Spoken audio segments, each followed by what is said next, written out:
Em meio a uma tempestade, Liliana Vess pensava enquanto os preparativos para o grande experimento eram finalizados. Ela ainda tinha 2 de seus mestres demônios para eliminar, e o véu que estava sob o seu poder era uma arma poderosa, mas potencialmente mortal para o seu portador. E era por isso que ela precisava certificar-se de que não morreria enquanto iria livrar o multiverso de seus 2 credores. Conduzido pelo mago dos Geists Dirk e pelo seu assistente Gared, consistia em se canalizar a energia da tempestade e usá-la para se obter um enorme fluxo de energia espectral. Esse fluxo, por sua vez, seria lançado diretamente sobre o véu enquanto Liliana o estivesse usando, em uma tentativa de anular os efeitos maléficos do artefato e permitir que a Planeswalker o usasse livremente. Foi então que um grande relâmpago surgiu e o dispositivo foi ativado. A descarga elétrica atingiu os espíritos que eram mantidos presos, e isso fez com que uma grande quantidade de energia espectral fluísse. Liliana apertou os dentes diante do fluxo de energia que foi lançado sobre ela. E sob os olhares de espanto de Dirk e Gared, ela pôde sentir as milhares de almas que residiam no véu a encherem de poder. Mas então veio a dor, e ela percebeu que o dispositivo não estava funcionando. Ela continuou a resistir até que não suportou mais e gritou. Fusíveis explodiram, o uivo espectral declinou e tudo ficou na mais completa escuridão. O experimento havia falhado. Gared acendeu uma lanterna, iluminando o laboratório, que agora estava um desastre. Liliana removeu o véu de seu rosto e dispensou o especialista em Geists de Olivia, do qual o experimento não havia sido capaz de domar o véu. Depois disso, a Planeswalker decidiu parar para se recuperar. Ela se aproximou de uma janela e ficou olhando através dela até que foi surpreendida por um grito de pavor, seguido de rosnados vindos do andar inferior de sua mansão. Liliana desceu as escadas para ver o que havia acontecido e encontrou a sua sala do trono tomada por lobisomens. Em meio a eles estava Dirk dando seus últimos suspiros. Olhando para as criaturas, a Planeswalker pôde perceber que elas estavam fisicamente diferentes. Todas pareciam ter sofrido mutações em seus corpos e agora eram como formas estranhas e horríveis. Após destruir os visitantes indesejados, Liliana meditou sobre o acontecimento, então convocou Gared e colocou novamente de pé o que sobrou de Dirk. Os 3 juntos partiram para a Cidadela dos Vampiros, em busca de uma certa Senhora dos Vampiros. Quando o grupo chegou à porta monumental da Cidadela dos Vampiros, eles foram recebidos por uma sacerdotisa vampírica que os barrou. E então a anfitriã de Liliana apareceu para recepcioná-los. Ela era Olivia Voldaren, vestindo uma gloriosa armadura segmentada preta. Olivia flutuou ao lado de Liliana e conduziu o grupo até uma ampla galeria no interior da cidadela, repleta de elegantes vampiros que os observavam. Enquanto andavam, Olivia dizia a Liliana que estava comemorando o fim da sua longa espera. Em meio a gargalhadas, a vampira contou a Liliana que a vacina estava morta e que agora os seres da noite como ela poderiam dominar o mundo novamente. No entanto, Olivia também estava montando um exército, pois ela sabia que no momento em que a Câmara Infernal for aberta, não somente a vacina e os demônios haviam sido libertados, mas também algo muito mais poderoso e perigoso. Liliana, apesar de ter sido a responsável pela abertura da Câmara Infernal durante a sua caçada ao demônio Griselbrand, achou melhor deixar esse detalhe fora do conhecimento dos vampiros, e após ouvir tudo o que Olivia tinha a dizer, ela logo percebeu que, quem quer que tivesse escapado da Câmara, estava conectado diretamente com todos os casos estranhos que estavam ocorrendo em Innistrad. Liliana continuou seguindo Olivia até um amplo salão coberto por carpetes. Nele, um vampiro alto de cabelos brancos e trajando um longo casaco olhava a noite através das janelas. Então Olivia cravou as garras em um dos braços de Liliana e disse que eles sabiam que ela havia sido a responsável pela abertura da Câmara Infernal. Sorin então virou-se para elas com ódio em seu olhar e acusou Liliana de ter libertado a Litomante e ter feito a desgraça cair sobre eles. Ele ameaçou Liliana por suas ações, mas a discussão dos dois foi interrompida quando Olivia os alertou de que Nahiri os aguardava. Os três olharam através das janelas. Um poder imenso estava maculando todo o plano e Olivia e Sorin convocaram Liliana para combatê-lo. Depois disso, os dois vampiros, acompanhados de um exército de vampiros Voldaren, marcharam para a batalha contra a Litomante.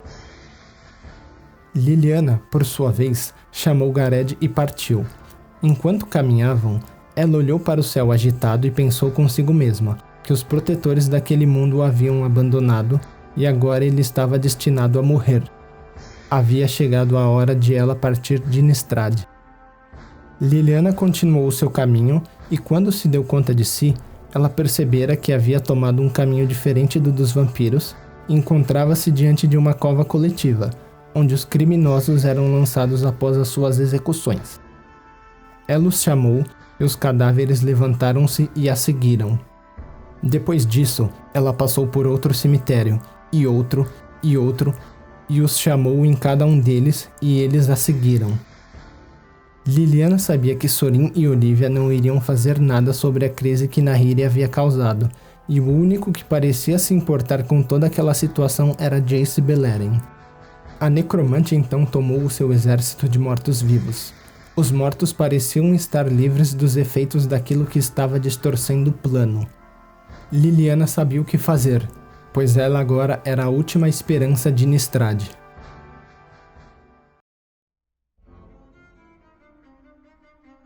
Nahiri estava preparada para a batalha. A Litomante estava com o seu exército de cultistas fanáticos, que a fazia lembrar que a única coisa que valia a pena naquele mundo maldito era sua vingança. Uma vingança que ela havia tido 1000 anos para planejar. Ela estava cruzando a mansão Markov, o lugar que ela havia distorcido, e sabia que em breve ela iria se encontrar com ele. E então eles chegaram. Cavaleiros vampiros em suas armaduras polidas, portando seus estandartes e sendo seguidos por centenas de vampiros que se espalharam por toda a colina em frente à mansão. Foi então que Sorin tomou a frente de suas forças e Nahiri trincou seus dentes. Tudo iria acabar em breve, e com sua espada em punho, Nahiri foi ao encontro dele. Uma grande batalha teve início. Enquanto os exércitos de vampiros e cultistas colidiam-se, abatendo-se uns aos outros, Nahiri avançava, deixando vários cadáveres ao seu redor. O exército de vampiros não era páreo para ela, e nem ao seu poder de litomancia. Ela buscava por Sorin, e sabia que ele estava ali em algum lugar. Foi então que, em meio ao caos, ela viu os cruéis olhos amarelos do vampiro. A Litomante gritou o nome de Sorin, e ergueu paredes para os isolarem do restante da batalha, e depois disso limpou seu caminho até o vampiro. Sorin iniciou o duelo lançando raios de morte contra Nahiri, mas ela havia se preparado para aquele momento, e conseguindo manipular as linhas de força do local através das pedras, ela reverteu o ataque contra o vampiro. Sorin caiu e urrou de dor, e Nahiri, diante do ocorrido, pediu a seu antigo mentor que não mais a considerasse como uma criança, pois ela havia trazido Enraku até a porta dele. Nahiri contou também a Sorin sobre o destino de Zendikar, que havia sucumbido pelas garras dos Eldrazi e do socorro que nunca havia vindo ao auxílio dela. O duelo entre os dois Planeswalkers continuou até o momento em que foi interrompido por Olivia, que havia chegado com um grupo de vampiros em auxílio a Sorin. Os vampiros então atacaram Nahiri, mas eles não eram páreo para o poder da Litomante, que acabou com todos eles com facilidade. Clamando por sua vingança, a Litomante começou a abalar a própria estrutura do lugar, modificando todo o salão. Quando ela certificou-se de que havia terminado a sua obra, ela afastou as paredes que rodeavam o salão, e das fendas que surgiram, emergiram dezenas de monstros que eram somente sugestões vagas das pessoas e animais que uma vez eles foram. Nahiri havia feito uma câmara para si, como um presente para seu velho amigo, e trancado todas estas criaturas ali desde a chegada de Enraku, e agora havia chegado o momento de libertá-las. Ela havia utilizado mais uma vez as linhas de força, mas de uma forma que ela havia se tornado invisível para os Eldrazi, e as criaturas passaram direto por ela, chocando-se com um exército de vampiros comandado por Olivia. Depois disso, a litomante afastou-se do combate. Ela estava pronta para qualquer estratégia que Sorin pudesse usar contra ela, e questionou-se se ele estaria pronto para ela. Porém, Sorin, que não havia tirado os olhos dela, partiu para caçá-la. Havia chegado o momento de terminar o que haviam começado, mas desta vez sem interrupções. Nahiri, através de seu poder, podia utilizar todo o aposento como sua arma, mas a velocidade de Sorin era inigualável, e somente o fato dela esconder-se dentro de uma parede em reflexo impediu que ela não fosse atingida pela espada do vampiro. Mas Sorin fez um novo ataque e conseguiu atravessar a pedra, atingindo a carne de Nahiri como um ferro quente. A litomante saiu de seu abrigo de pedra e caiu em queda livre até chocar-se contra a superfície de uma torre. Nahiri lutou para ficar em pé, mas quando conseguiu reunir forças para se reerguer, lá estava Sorin aterrissando na torre em frente a ela. Sorin disse a Nahiri que ela deveria tê-lo matado quando teve a chance, mas ela simplesmente respondeu, dizendo que havia ganhado, independente do que acontecesse com ela. Nahiri havia destruído tudo que Sorin chamava como seu. Ela havia trazido Enraku e nenhum anjo da guarda viria ao auxílio dele desta vez. Então a espada de Sorin atingiu novamente Nahiri, e o vampiro disse a ela que o que ela havia tirado dele em Avacyn, ele iria tirar dela em sangue. Os dentes do vampiro rasgaram o pescoço da litomante, e ela sentiu o sangue do seu corpo mudar de curso enquanto ele o bebia profundamente. Mas este não poderia ser o fim para Nahiri. Ela superou a dor e fez um último movimento. Com esforço, ela inclinou-se na pedra em suas costas e fez com que ela engolisse os dois. Presas de pedra rasgaram a carne de Sorin, fazendo o vampiro gritar de agonia enquanto deixava sua espada cair. Nahiri livrou-se do vampiro, atravessando a pedra de forma que apenas Sorin ficasse preso, então a pedra apertou-se e moldou-se sobre ele. O trabalho de Nahiri finalmente estava completo. Sorin estava preso e não podia usar os seus poderes de Planeswalker para fugir. Os dentes de pedra que o prendiam mastigavam os seus ossos e órgãos, mantendo-o em uma agonia perpétua e lhe roubando a concentração de que ele precisaria para deixar o lugar.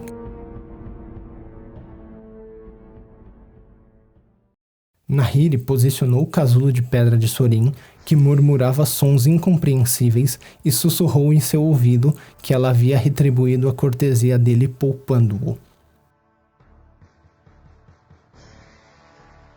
E então, enquanto Enraku se aproximava e tomava todo o horizonte, Nahiri partiu de Innistrad. Sorin, imóvel, só podia observar enquanto o fim de sua Innistrad se aproximava lentamente. Foi quando Olivia surgiu para contemplá-lo em seu estado. O vampiro pediu a Olivia para que ela o libertasse de sua prisão de agonia, mas Olivia se negou a fazê-lo. Com a morte de Avacyn e a partida de Nahiri, os seus problemas haviam acabado.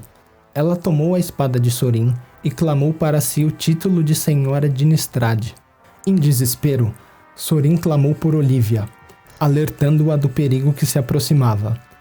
Mas ela apenas negou. E tudo que o vampiro pôde fazer foi ver Olivia se afastar e Enraku, o fim prometido, tomar toda a sua vista novamente.